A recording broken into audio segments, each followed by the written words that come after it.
Je suis passé d'une vie de bohème à une vie d'investisseur, donc je rigole déjà avant de commencer cette vidéo, je suis vraiment désolé, mais c'est parce que le gap est vraiment trop grand, donc voyez pas comme si j'étais quelqu'un qui jouait dans la rue. Et oui, j'ai joué dans la rue pendant quelques années et que je suis investisseur aujourd'hui où vous pensez que je rentre dans une salle et je vais vous donner 50 000 dollars pour vous dire hey, vas-y, je vais investir dans ton truc. Ce serait possible, mais c'est vraiment pas mon truc actuellement. Je pourrais si je voudrais, mais mes investissements sont ailleurs actuellement. Donc en fait, je vais revenir sur le sujet de comment ça a évolué pour moi, parce que c'est sûr que quand les personnes regardent mes vidéos, mes premières vidéos, d'ailleurs je t'invite à t'abonner si tu ne me connais pas, donc je suis le musicien investisseur, Anthony, mon nom, donc je suis un employé de bureau et un musicien indépendant à côté pour atteindre l'indépendance financière. Et en fait, comment j'ai commencé à investir, bah c'est sûr quand tu regardes mes vidéos, tu as l'impression que je suis super loin dans mon parcours et pourtant ça fait que quelques années, mais si tu commences maintenant à développer ton patrimoine, bah crois-moi que dans quelques années, tu arriveras à des résultats similaires. J'ai pas des résultats exorbitants, je sais que j'aurais pu faire beaucoup mieux en bourse en regardant mes rendements. J'ai fait beaucoup d'erreurs, mais maintenant j'ai appris de mes erreurs et j'essaye de repartir sur le droit chemin pour augmenter mes rendements et avoir des intérêts composés sur le long terme. Donc en fait, j'avais pris une petite note. En fait, c'était je vais vous raconter mon parcours musical, mais c'est pas du tout ça. Je vais vous raconter un peu ça, mais c'est surtout d'investisseur. C'est que la vie de bohème, en fait, à l'époque, pour faire court, bah, j'habitais en France et j'ai fait mes études et je commençais à jouer et j'avais un salaire, je touchais le SMIC. En gros, j'étais au salaire minimum. Je travaillais dans un collège et je faisais quelques concerts, je donnais des cours, mais j'avais quand même toujours l'idée de faire un side business, mais pas développer quelque chose en ligne ou quoi que ce soit. C'est je donnais des cours de musique, je faisais du tutorat, je faisais des concerts. Bref, je gagnais un peu d'argent comme ça et je faisais des achats-reventes d'instruments très rapides. Dès que j'avais un instrument que je voyais qui était pas cher, je l'achetais, je le revendais, etc. Et bah, j'avais un salaire assez correct et c'était vraiment dans la moyenne, donc ça me convenait très bien. Et en fait, après, j'ai voyagé, donc c'était vraiment une vie de bohème, comme je disais. Quand j'ai sorti mon premier clip vidéo qui s'appelle À l'autre bout du monde, donc si tu arrives à me googler et si tu me trouves, je donnerai pas de lien, mais à toi d'aller faire les recherches.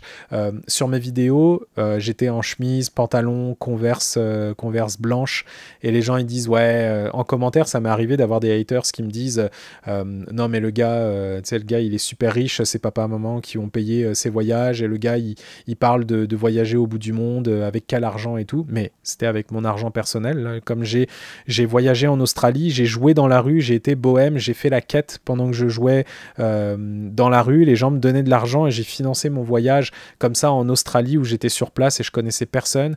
J'étais avec mon ex-conjointe et on avait acheté un van et comme on a voyagé comme ça, je travaillais des fois dans les fermes, mais la plupart de l'argent que je gagnais, bah, c'était dans la rue. Donc je me suis débrouillé, j'ai joué à Sydney, j'ai joué à Brisbane, j'ai joué à Melbourne, j'ai joué à Adelaide, j'ai joué à Perth, j'ai joué à Fremantle, j'ai joué dans plein d'endroits, j'ai joué dans quelques bars et bah, je jouais 3-4 heures dans la rue et je faisais ça et je gagnais de l'argent, mais je connaissais pas les investissements à l'époque.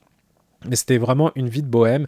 Et après, en Nouvelle-Calédonie, je me suis installé et là, j'ai joué dans les bars, donc c'était plus tellement bohème, mais les gens qui me voyaient jouer en concert, tu sais, ça pouvait être des hauts cadres et tout. Tu sais, quand on voit un musicien qui joue dans un bar, en général, ils sont pas très bien connotés financièrement. En général, le musicien, c'est pas celui qui roule sur l'or, à moins que tu t'appelles Garou. Bah, je sais pas s'il roule sur l'or, mais en tout cas, j'ai fait sa première partie en 2015. Donc, je suis très très chanceux pour ça, devant 6000 personnes. D'ailleurs, grâce à mon album que j'avais sorti à cette époque-là. Mais tout ça pour dire que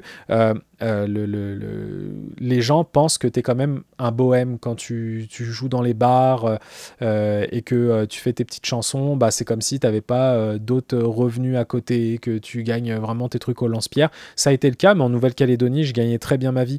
J'avais un plus gros salaire qu'un professeur d'ailleurs.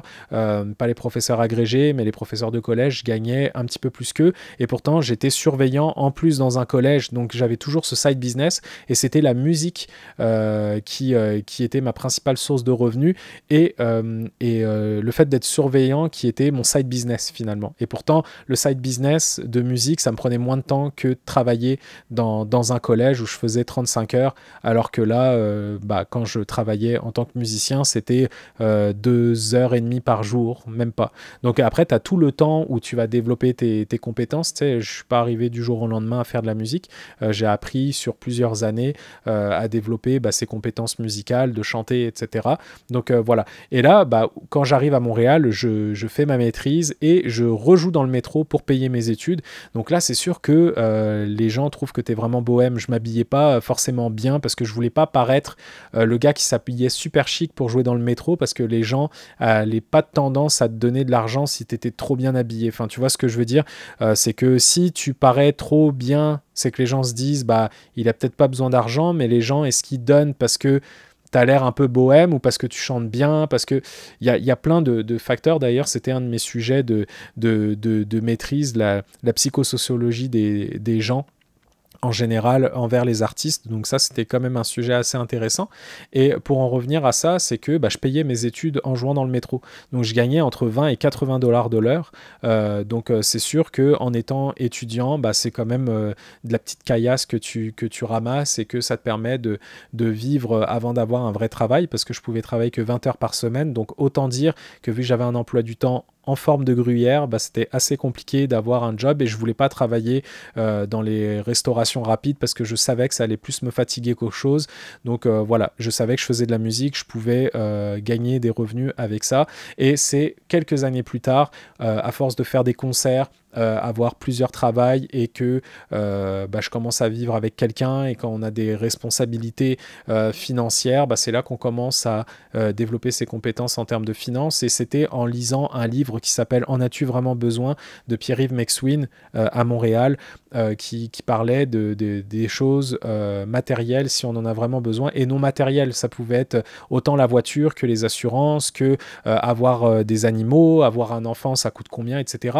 Et ça m'a vraiment fait prendre conscience de la valeur de l'argent, et sachant que j'avais une très grosse valeur de l'argent parce que je savais à quel point c'était dur d'en gagner, surtout quand tu joues dans le métro. Des fois tu sais pas combien tu vas gagner. Après c'est mon choix, hein. On m'a pas mis un pistolet sur la tempe pour me dire tu vas être musicien. J'aurais pu très bien travailler. J'ai fait une maîtrise en communication, et d'ailleurs je travaille dans ce domaine-là actuellement, mais je m'étais dit c'est le moment, avant d'avoir des grosses responsabilités, d'aller au bout de ce que je pouvais faire. Donc j'ai eu des belles opportunités. J'avais fait les castings de La Voix à l'époque. J'avais fait aussi une opportunité avec The Voice, mais ça n'a pas fonctionné pour plusieurs raisons. Mais bref, sans m'écarter du sujet, en ayant lu ces livres, je me suis beaucoup intéressé au domaine des finances personnelles, et de me rendre compte à quel point il était possible d'épargner, et pourquoi épargner. Et donc en tant que musicien, je me suis dit qu'est-ce que je pourrais faire pour être libre financièrement, parce que je pourrais continuer à faire de la musique et ne pas travailler, mais sauf que maintenant j'ai une hypothèque à payer, j'ai un enfant, j'ai une conjointe, j'ai des responsabilités familiales. Comment je vais partir en vacances si je suis juste musicien? Je pense à des amis musiciens où je sais que c'est très dur pour eux, parce que la musique c'est pas facile, et parce que je sais qu'il y a d'autres musiciens qui sont retraités et qui font de la musique depuis leur retraite. Moi j'aimerais bien faire ça bien avant, donc c'est capitaliser et bâtir mon patrimoine pour que plus tard je sois indépendant financièrement, pour plein de raisons. C'est si j'ai une urgence, je sais que j'ai de l'argent.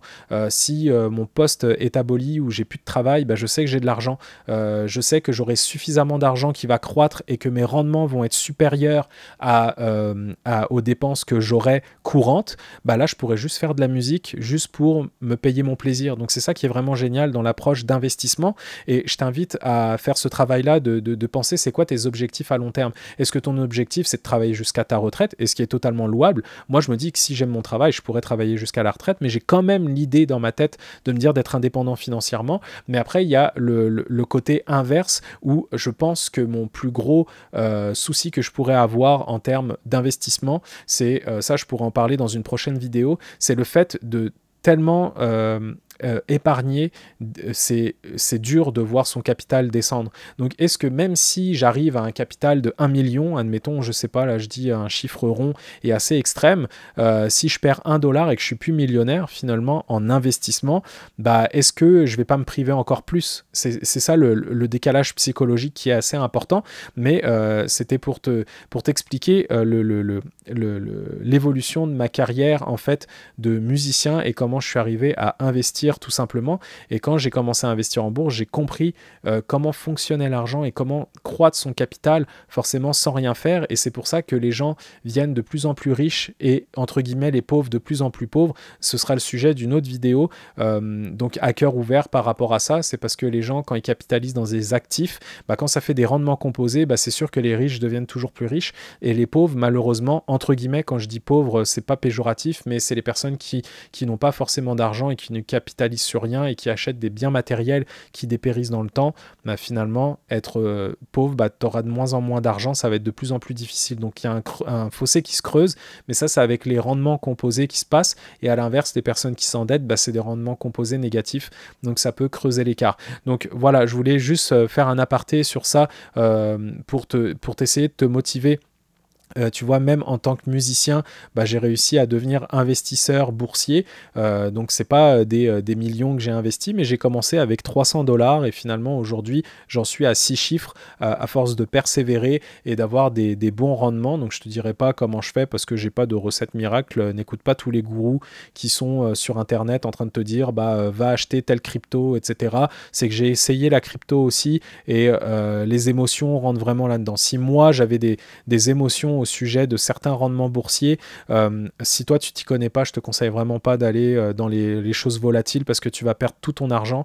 C'est pas comme le casino, mais les émotions sont assez fortes. Donc c'est un peu comme des montagnes russes. Les éléments volatiles, c'est que tu peux beaucoup gagner, mais tu peux perdre très rapidement ton argent. Je te conseille pas sur ça. Donc n'hésite pas à aller voir mes autres vidéos si ça t'intéresse pour comprendre un peu la bourse dans ces choses les plus simples et comment épargner, comment gérer son budget. Il y a plein de choses que j'explique dans cette chaîne et ça me passionne vraiment et je te souhaite à très bientôt pour une prochaine vidéo.